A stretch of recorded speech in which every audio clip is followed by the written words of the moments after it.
today by two great colleagues, two very smart colleagues, Lily Talcott, who's our Deputy Superintendent, and Carrie Burke, who's our Coordinator of Health and Wellness. And again, we are here. We've been doing this series of reopening conversations. We did a series back in June.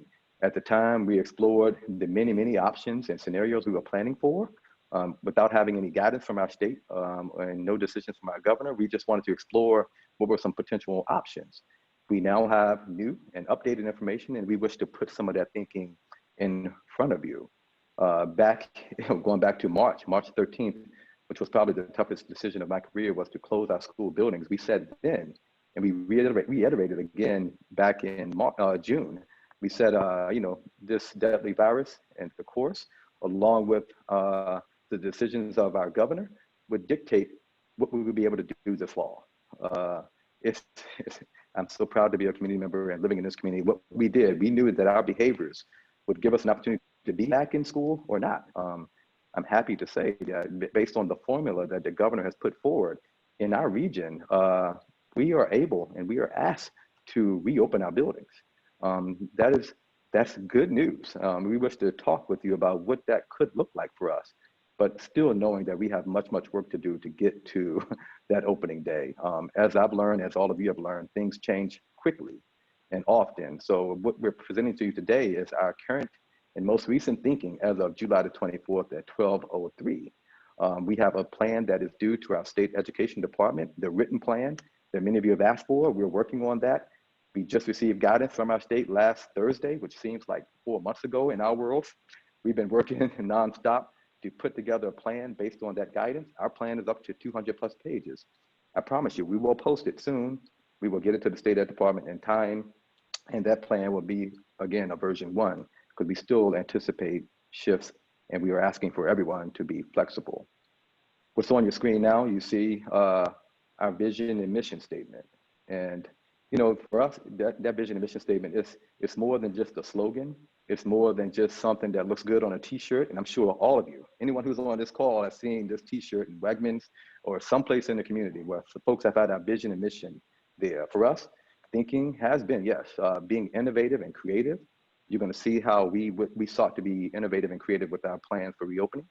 But even more importantly, we define thinking here as folks being able to recognize one another's blind spots and to be able to collaborate with the diversity, the great diversity that exists in our community. You're going to see how our reopening planning addresses that as well. Our mission is to engage, educate, and empower. Yes, we are seeking to engage our young people in ways we have not before when we reopen. We're looking to educate and provide a contemporary education in 2020 and going forward. That will look different. I think it's clear to all of us. And our survey results, the survey that many of you completed, you've asked for us to be innovative with our approaches to instructional delivery. You're going to see that represented today. And then, very importantly, empower.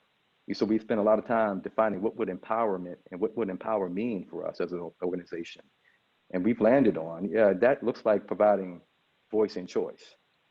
And what I've learned in my time as a superintendent, voice and choice, everybody wants voice and choice until they get it sometime. But voice and choice, if you're true and if you're intellectually honest with yourself, it is true choice. It is true voice in what we do. And see if I can transition to now the options that we're providing to our community. Yeah, we are planning to reopen our buildings. And when we think about how we do that, we want to honor our vision and mission. And most importantly, we want to honor that word empower. That means voice and choice. And we wish to, and we plan to provide our community, our teachers, the option to choose which experience they wish to have as far as our instructional delivery. That choice one may make, and it's your choice. You may make that choice based on your medical needs, one's medical needs, whether there's a vulnerable household member, or simply on preference. Do you wish to have an in-person experience? Do you wish to have a distance learning virtual experience? For us, the in-person experience that we're offering to our community is going to be a 5-day, Monday through Friday, full school day experience. Yes, we will engineer an experience that involves physical distancing. We've been walking our spaces. We've been walking 1 million+ square feet, and we can provide a distance learning experience. A physical in-space experience for our young people with physical distancing. Now, we also are working through transportation. It will be challenging for us to provide transportation to all who choose to have an in-person experience, but we are confident that we can do that with the help of our community. I know I've been saying for 10 years, we want our young people to ride the bus. Well, now we may be shifting to having our community help us out and having families, if you can, drop your young people off at school. But we'll talk more about transportation, but we are hoping that folks will choose. I'm going to talk a bit more about why we think the in-person experience is important for us to offer, knowing that we may need to be flexible. We probably will be flexible in that approach. And if you choose, you can have a completely virtual experience as well. And that would be Monday through Friday. We're going to talk about what that will look like, which will be different from what we did in the spring. We learned a lot from our spring experience. That distance learning experience would include daily connections. It would include you working with the devices that our school district will provide. Now we're asking folks to think, reflect, and we will be sharing additional information and asking folks to select which option they wish to go with. That window, that period will be from July the 29th through August the 5th, a short window, a bit longer than what most school districts are asking folks to deliberate. But we're asking folks to make a decision and let us know which route you wish to go by August the 5th. Now, I'm an Ithacan now, having lived here this long.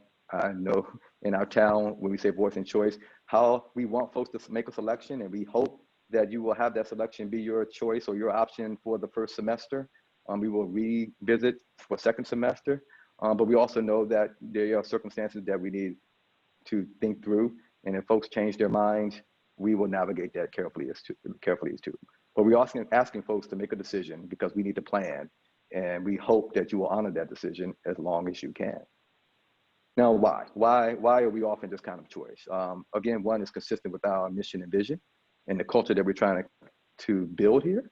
From my perspective, quite frankly, as your superintendent, when I think about voice and choice, and I know a lot of folks in our nation right now are talking about a hybrid model or a blended model that looks like young people coming on a Monday and a Wednesday or Tuesday, Thursday, or coming in the morning and not in the afternoon. From my perspective, that is not choice. That's us telling you when you're coming into a space, if you've chosen to come into a space. So for us, we're very fortunate to be able to provide that opportunity to come every day if you choose to come. We are following the New York State Education Department guidelines, the New York State Department of Health guidelines and guidance. There is a formula that our governor put out that gives an indication or makes a determination about whether or not we can provide an in-person experience or not. And I'm going to turn to Ms. Carrie Burke quickly to explain that formula because she does it so well. Carrie. Thank you, Dr. Brown. Good afternoon, everyone. My name is Carrie Burke, Coordinator of Health Services and Wellness. So, Governor Cuomo has indicated that schools may open if a region is in phase 4 and the daily infection rate is 5% or lower using a 14-day average. Conversely, schools must close if regional infection rate is greater than 9% using a 7-day average after August 1st. Thank you. That is the formula that folks have been waiting for. Fortunately, we're one of the few states that has a formula right now to help make that decision. And it's not just every person making a decision on their own. Why are we offering the in-person experience? Because we are very confident that we can provide a robust educational experience in person. And we can do the same in a virtual and digital environment as well. We know that an in-person experience, we've heard from you loud and clear, folks in our community want the in-person. They think it's so important for the social emotional health and the healthy development for our young people. We agree as well. We've spent 2 centuries on this model, providing an in-person experience in an educational setting. While we have much more work to do to perfect it, we are pretty good at it. Now, I will also ask for folks' patience. As you know, last spring was the first time we've transitioned to a completely virtual one. We will be better and it will be good, but we have work to do there as well. 1 million square feet, y'all. Many school districts are struggling to find the space in their infrastructure to physically distance and have an in-person experience every day. We're fortunate because of your investments. We can do that here. And you're going to hear more about how we've been consulting with architects, scientists, I know more about filters and ventilation systems than I ever thought I would ever need to know as an educational leader. But we've been working on that, quite a bit of work on that as well. We heard from you loud and clear that childcare would be a challenge. While we're not a childcare provider, we know that people depend on us to take care of your children while you're working. And the alternating schedules, the afternoon, morning, alternate approach would be tough when it comes to childcare for both families and staff. And you're going to hear about all the folks we've talked to. We've engaged in conversations for months now with various stakeholders, folks who are thinking about this all day, every day, about our approaches. And we have their support in the options that we're providing. So what does this reopening plan look like? Ms. Talk is going to lead us through the key pillars and talk about what we're thinking about doing and give you some examples about what it will look like in person and virtually as well. Ms. Talk. Thank you, Dr. Brown. For those of you just joining, my name is Lily Talcott, and I get the opportunity to serve as your Deputy Superintendent. Thank you all for joining us this afternoon. So how do we plan to reopen our spaces, both physically and in the virtual environment? Well, through very intentional and collaborative planning around 4 interdependent, very overlapping, and sometimes independent pillars. The first one being culture, the second being physical and environmental health and safety, the fourth, social, emotional, and academic learning. The third being social, emotional, and academic learning, and the fourth being communication. So culture. We know that as we re-enter our spaces, we are all going to need to shift our mindset to think collectively and act individually. Additionally, we want to engineer our spaces for both affirmation, right? We want to continue those practices that we have been working so hard on, right, to really develop this strong school culture. And we also need to make some shifts toward health and safety. So over here on the left, you'll see our 7 tenets of the culture of love. And over here on the right, you'll see a number of health and safety practices that are going to frankly be new within our school culture. And so as we come back to spaces, folks will be wearing face coverings or face masks. You see students over here on the right. These are images of our students actually wearing masks that they've created through an art project. And so as we wear face masks and we make decisions to do that over and over, we're ensuring that we're caring, right? We're continuing that culture of love. We care about ourselves, right? We're acting individually, trying to protect ourselves, and also caring about other folks within our community, right? Again, thinking collectively. Physical distancing. We'll be norming around physical distancing, also known as social distancing, but we want to ensure social closeness. So we're using the term physical distancing.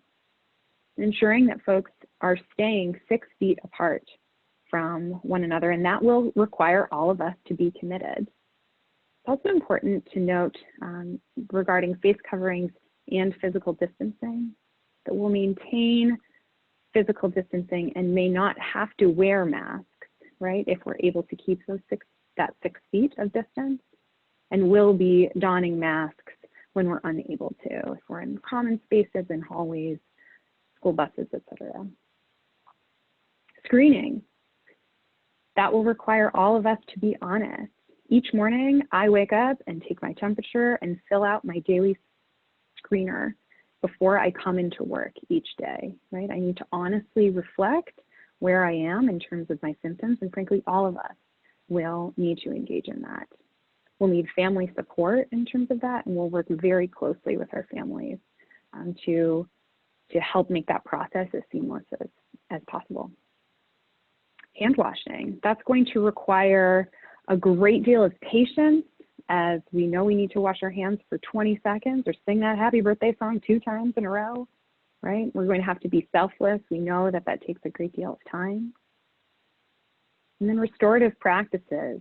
When anyone within our community is unable to, for any reason, follow any of these new social norms, we're all going to need to come together to restore our community, right? That's going to require a great deal of forgiveness and a great deal of trust, right? Each decision that we make as we create and craft this culture, cultivate this culture together, will have an impact. Our belief system is that we must do so in a way that mirrors this culture of love and is actively anti-racist. Dr. Brown has talked on previous webinars as well about how we're not going to create environments that mirror prisons, right, and impugn consequences over and over. So we must engage in conversations and restoration together as we create this new culture.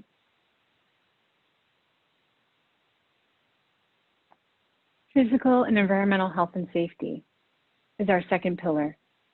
We recognize a healthy, safe, and supportive environment is most conducive to effective teaching and learning.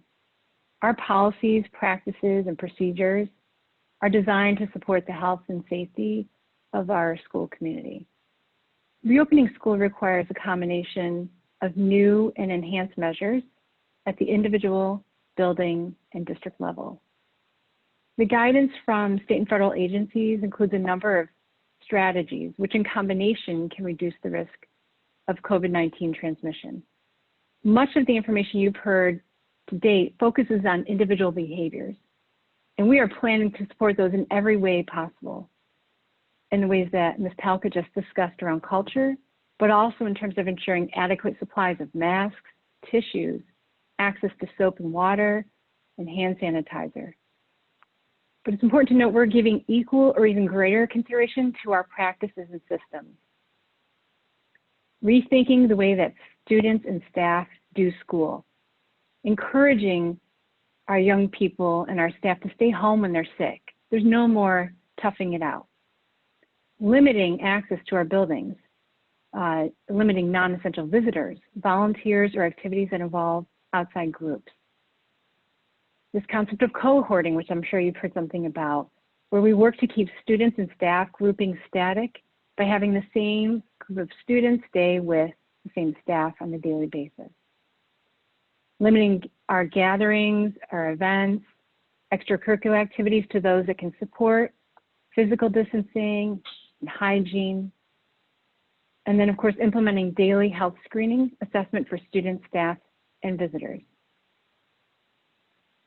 Beyond our processes, we're also considering our physical spaces and the ways in which we can protect students and staff from the hazard or the harm of COVID-19. That includes reconfiguring our classrooms to maintain and support physical distancing. It includes our building and classroom cleaning and disinfecting protocols. We received guidance prior to closure, which we have been continuously implementing. It includes paying special attention to high-touch surfaces in high-risk locations like our health office or common spaces like lunchrooms, and shared objects, whether they're toys, games, or school supplies. And then ensuring our ventilation systems properly operate and increase the circulation of outdoor air. I think it's important to note that regardless of what procedures we put in place, it's not possible to reduce the risk of COVID transmission to schools to zero.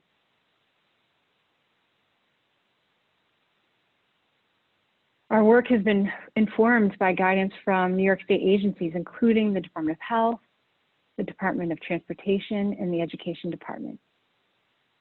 But we have not limited ourselves to the written guidance provided by state and federal agencies. We have sought out information and are consulting subject matter experts inside and outside the district. This includes individuals like Frank Krupa, who is our County Public Health Director, Dr. Dindali, who serves as the Medical Director for our district and is also on the County Board of Health. We've engaged with content from subject matter experts like the American Society of Heating, Refrigerating, and Air Conditioning Engineers. We are in the middle of an on-site consultation with Trane, who is a manufacturer of HVAC systems, who are assessing our school spaces. And we've also had the benefit of expertise an architect in particular involved with our capital project from Tetra Tech. We've also been considering guidance from a range of nonprofit entities like the New York State Public Health School Athletic Association, which is the governing body of interscholastic sports. And we've also consulted with our supervisors and frontline staff. They have deep knowledge of regulations and best practices, operations for areas like our facilities, child nutrition, transportation, school health, and extracurricular areas like performing arts and athletics. So this work has been a collective effort, and we appreciate the generosity of folks in our community to share their time and expertise. Social, emotional, and academic learning is our third pillar, and it's truly the cornerstone of what we do here in the Ithaca City School District. So as we re-enter digital and physical spaces, there are some common foundational elements that are going to remain the same. We start very intentionally with the word social emotional, because we know that students and staff, and frankly families, have had varied experiences since March, right? We know that folks will be re-entering those physical and digital spaces, experiencing a global pandemic, and protests calling for racial justice. And so we know we need to take care of each other first, right? We need to give space and time for processing and understanding as we transition to rigorous academic learning as well. So some of those foundational elements that will continue, of course, social emotional learning, and following the ruler approach through the Yale Center for Social Emotional Intelligence, innovation and case studies or project-based learning units are going to continue to be a part of our approach, including utilizing those academic standards and building meaningful, place-based, authentic learning experiences from those standards to allow students to engage in the work of real scientists and historians.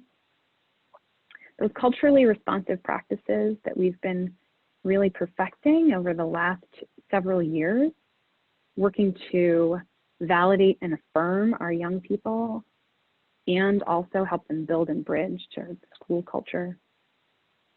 Inclusion and the ways in which we design our teaching and learning and also our physical spaces to welcome all learners. Anti-racist teaching and anti-marginalization curriculum has been implemented over the last couple of years, and we're really growing and building that more as well. And then we have two newer elements to our academic approach here in the Ithaca City School District, including enhanced partnerships and really working closely with and collaborating with families who may be facilitating student learning while children are at home, right? And also leveraging those community partnerships as well. And also building out our blended learning approaches, the ways in which we may start in person and then very quickly have to shift to distance learning. So what will distance learning look like in the fall? Well, it'll look pretty different from the way that it looked this spring. We work very closely with a very talented group of educators, members of our teachers union, our education support professionals union, and our substitutes union, who have worked tirelessly and extraordinarily well to come up with a new paradigm for distance learning in the Ithaca City School District. You'll see that there are, again, some common threads among each of these approaches, including synchronous or real-time instruction, the kind of thing that we're doing right now, right? The video calls, the Google Meet, or the Zoom calls, right, that are happening in real time with either small groups of other students or with larger groups of students and teachers, right? And asynchronous learning opportunities. So those that can be completed at any point during the day, right, or even into the evening. You'll see there's some varied time allocations that students will be actually engaged in that synchronous and asynchronous learning, right? Please note too that teachers may be engaged with smaller groups of students throughout the day. So a teacher may work with a group of 3 students for half an hour and then meet with another group of 3 students for another half an hour, etc. Again, many more details will be coming out regarding this, and we're really honored to have had the opportunity to work with our educators in such a collaborative way in order to design this new approach. The New York State Education Department released guidance, as Dr. Brown said, last week on Thursday at late afternoon. And in the 145 pages of the document, they indicated that we must adhere to and really attend to a series of other elements that we thought it was important to share with you because they also really align with our values here. They indicated that we must continue to prioritize special education and work very closely with families and students in order to provide distance learning and in-person learning opportunities that adhere to individualized education plans and Section 504 plans. Well, we're going to continue to do that. Similarly, with students who are English language learners, we know that distance learning and in-person learning opportunities in order to support language development is going to be vital. New York State also asked us to be clear about professional development, and so we have a very focused professional development plan for educators that will be starting in August, really around 3 key items: anti-racist teaching and culturally responsive practices as one, integrated social emotional learning, and of course, blended learning, the ways in which we are utilizing technology tools in order to enhance learning so we can then quickly shift over to the digital environment. Special considerations, of course, are also need for early childhood, the arts and physical education. We're ensuring that we have technology for even our youngest learners, so our pre-K through first graders will also be issued devices. And New York State requires that we have that regular and substantive interaction with educators. Again, this aligns with our values. We believe in the importance of relationships. We recognize how essential communication is to our planning for reopening. It is our 4th pillar, but it is a key component of the areas we have already discussed. Our communication efforts reflect a spectrum of engagement, from information sharing to information gathering, consultation, and participation. We have poured over the information our students, staff, and caregivers shared in surveys conducted in June. We held information sessions in late June to share with you our approach to reopening planning in advance of receiving any guidance. Our leadership has been invited to contribute to the conversation in school reopening in both local and national media outlets. We've convened our teachers, supervisors, and frontline staff through task forces and work groups to leverage the knowledge we've gained from our recent experiences, paired with your feedback and insights, and the available guidance to craft proposals which attend to health, safety, instruction, and all the other things we do as a school community. We review every question, comment, and proposal you have submitted through our Let's Talk application, and we work in a timely manner to respond to them in a timely manner. We are conducting focus groups to further our understanding and give context to the information, questions, and concerns that you've shared. We invite you to visit the Reopen ICSD webpage, where you can find information on future information sessions, links to current guidance, and a link to an FAQs page, which we will continue to update based on your inquiries. Looking ahead, we are anticipating your engagement as active partners, collaborating to create learning environments which are safe, student-affirming, actively anti-racist, and contribute to our shared commitment to a culture of love. With that, we are happy to take your questions. If you could please type them into the chat, we will try to get to as many as possible. Yeah. Thank you. Yes, and people have been sharing their thoughts and questions throughout the session, and I've done my best to try to uh, organize them according to theme. So we're going to turn this into a bit of a lightning round, ladies, and we could just answer in sound bites, so we can get to as many as we can. Again, also making sure folks know that they can go to the website to get some of your questions answered also. So let's jump right in. One question that's coming up often is around testing. Are we requiring everyone to be tested? And then what happens if someone tests positive? Carrie, you want to take a shot first, and then Lily? Happy to. Thank you. We are not requiring testing at this time. Testing is a very individual decision based on your exposures or presence of symptoms or something you do in consultation with your local healthcare provider. With respect to someone testing positive, the answer is it depends. So the first thing to note is we maintain the confidentiality of anyone who is pursuing care or is undergoing testing. That is not information we will be divulging to persons. We work closely with the health department. We're in the course of identifying triggers that might generate or prompt a school closure, and they may vary based on, for example, our ability to cohort students.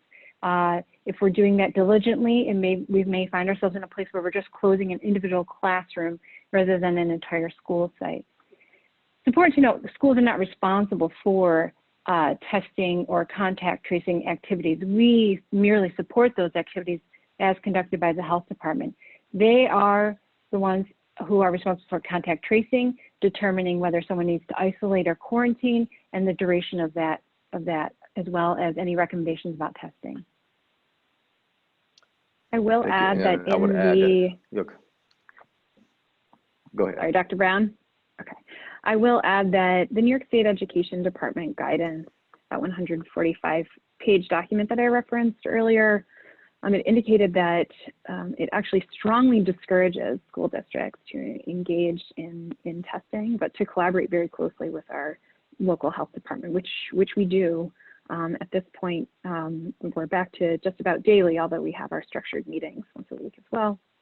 And I'll also say that because we are required to very happily, are diligently doing so, even with staff who are on site right now, right, engaging in this screening process daily, that will support contact tracing then through our health department. They are the ones that engage in the contact tracing. They're responsible for that, and we simply support those efforts, all of us as a community, by honestly actually fulfilling our responsibilities of taking our temperatures and filling out those screeners. All right. Are students going to be wearing masks all day, Ms. Talcott? Students will be wearing masks when they cannot be physically distant. So those 12-foot guidelines that are very clear throughout the document from New York State and from the Department of Health, right? So places like hallways and other potential common spaces, all of us will be wearing masks, right? When I get up from my office here and I go out, as soon as I get up, right, I put on my mask because I'm about to enter a common space. So we'll all be engaged in that. If folks are able to maintain that 6 feet of distance, then the guidance is very clear. It's important for students to have mask breaks. There are, we've heard a lot of feedback about how it's not realistic for children to wear masks absolutely all day, right? And so again, we are adhering to the guidance that's indicated there. I will also note that for activities like singing and playing wind instruments and physical education, the physical distancing requirements increase to 12 feet. And so that is also important to note.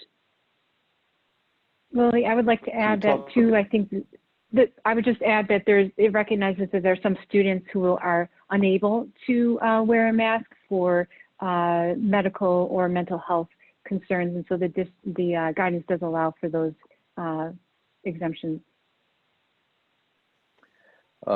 Quickly, outdoor spaces, a lot of questions about what outdoor spaces and specifics around ventilation, what we've done to ensure proper ventilation of our buildings. Ms. Talkia.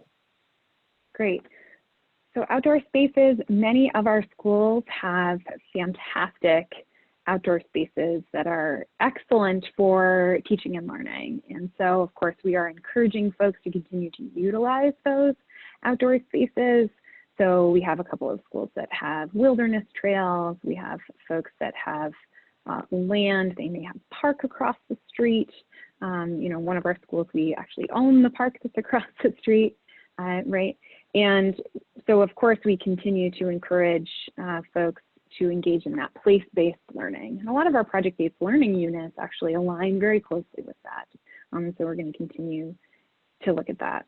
There have been a lot of questions about tents as well. There's very, very, very stringent guidance that's outlined in the state document. And so we're looking into that, but it's the timeline seems extraordinarily challenging there. Carrie, did you want to talk about the other question? Ventilation, yes, I'm happy to. As I mentioned, we are undergoing an on-site analysis by subject matter experts from Train, which is an HVAC company. We are looking at the use of a more stringent filtration system and trying to assess our ability to integrate that in a way that will not restrict or limit the introduction of outdoor air. So one of the challenges with these higher grade filters is that they in fact reduce the ability of the system to manage and integrate outdoor air. So that's an important consideration. We're looking at a whole range of strategies to improve our ventilation system. Right. Sports. What's going to happen with sports and after school programming? Carrie first and then Ms. Talgia. Yeah, I'm happy to talk about athletics. So currently, there's a bit of a pause on athletics. NISFA, the governing body, has indicated that all competitions, fall competitions, are canceled, or I should clarify, championships, and they're delaying the start of the fall sports season until September 21st. If in fact the fall sports season cannot occur, they have developed a compressed schedule that would initiate in 2021, wherein sports would occur. There's more information in detail about that on the NISFA website, and I believe we have links to that on our Reopen ICSD page. In terms of after-school programs, we are definitely working hard to get to yes on that. We recognize that that these wonderful programs provide a huge benefit to our young people and to their families, of course, and I think to the wider community. And so we're trying to work with each program that utilizes our spaces, those after-school programs that utilize ICSD elementary school spaces, in order to identify the regulations and requirements through their governing body, which is OCFS, and ours, which is the New York State Education Department, and really find solutions collaboratively together, looking at each space and what the requirements are in order to make it happen. Some questions about physical education. Can we expand a bit more about what a physical education classroom would look like and how that distancing that we're recommending is a bit different from a regular classroom? Sure. So within the New York State guidance, there obviously is a lot of both actually really great educational guidance as well, and suggestions and things for us to consider, everything from the experiences, the varied experiences that students may have had in March, and really understanding where students are. That's actually present throughout the guidance document and obviously throughout our planning as well, not just in physical education, right? Engaging in student-centered assessments to understand where our kiddos are in order to plan ahead in ways that are responsive to their strengths and their needs.